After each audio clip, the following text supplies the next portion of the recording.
Кыргыз Республикасынын өзгөчө кырдаалдар министрлигинин Ысык Көл облустук башкармалыгына 2022-2023 жылдагы алынган техникаларга токтоло турган болсок, 2022 жылы 8 даана техникалык бирдик алынган. Ал эми 2023 жылы 21 техникалык бирдик алынган. Бул алынган техникалар Ысык Көл облустук башкармалыгынын өрт өчүрүүчү куткаруучу бөлүктөрүнө берилген. Жаңы алынган техникалар бүгүнкү күндө жаратылыш кырсыктарын убагында жоюуда пайдаланылып келүүдө. Акыркы 3 жылда алынган техникалардын бири ушул 2024 жылдын 2 айында алынган мотопомпадан 2 алынган. Булардын бирөөсү Каракол шаардык номер 15 өрткө каршы куткаруу бөлүгүнө, ал эми бирөөсү номер 19 балыкчы шаардык өрткө каршы куткаруу бөлүгүнө берилген. Ал эми бүгүн өрт өчүрүүчүлөр ушул Каракол шаарындагы суу жээгинде ушул мотопомпалардын иштөөсүнөн сыноо жүргүзүп жаткан учурлары. Ысык Көл областы боюнча башкармалыгына жалпысынан 29 тай техникалар бөлүнүп берилген.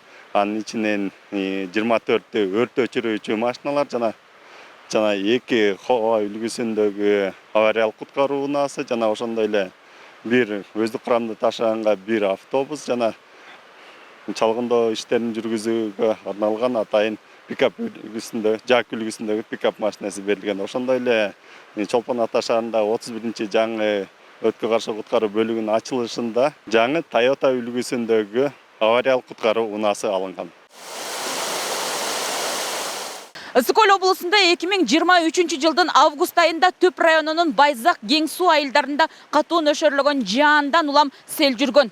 Кыргыз Республикасынын өзгөчө кырдаалдар министрлиги селдин кесепеттерин жоюу иш-аракеттерин жүргүзгөн. Ал эми 2024 жылдан ушул мезгилге чейин Ысык Көл облусунда жаратылыш кырсыктары катталган эмес. Өзгөчө кырдаалдар министрлигинин Ысык Көл областы боюнча башкармалыгы жаратылыш кырсыктарын алдын алууда ар дайым даяр турушат. Азыркы учурда өзгөчө кырдаалдар министрлиги тарабынан ар кандай кырсыктардын алдын алуу максатында атайын дамбалар жана каналдар салынып жатат. Андан тышкары бул жаңы техникалардын жардамы менен биз ошол жумушту да алдыга жүргүзүүгө жана ошондой эле ар кандай өзгөчө кырдаалдарга бат ыкчам аракет жасоого мүмкүнчүлүктөрдү берип жатат.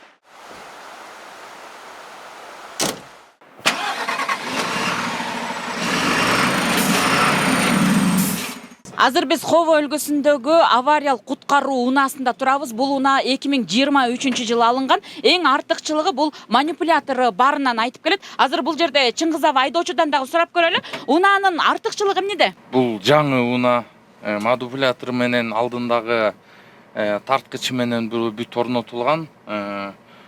Бул баары тез барып жеткенибизге артыкчылыгы жаңы, жылы жаңы, комфорт. Ар кандай бул оң жагы, сол жагы, аркы тарап бүт камера орношулган, бүт сенсор, кубаттуулугу дагы, мотордун кубаттуулугу да күчтүү мунуку. Ошонун ушуну менен ар кандай ДТПларга же бир немелерге барабыз. Частта болгон машинени тең жаңыртылды. Өзгөчө кырдаалдарда оор жүктү көтөргөн кызматкерлерге мамлекет тарабынан шарт түзүлүп келет. Техникалардын жаңырышы алардын иш мерчемдерин жеңилдетти. Алынган унаалардын ар биринде керектүү шаймандары бар. Каракол шаардык өрткө каршы куткаруу бөлүгүнө дагы жаңы өрт өчүрүүчү унаалар алынган. Шарттары мурдага караганда абдан эле жакшыраак. Анткени мурдагы машиналарыбыз 2,5 тонна, 4 тонна болсо, азыркы учурда 6 тонна, 8 тоннага чейин жетет.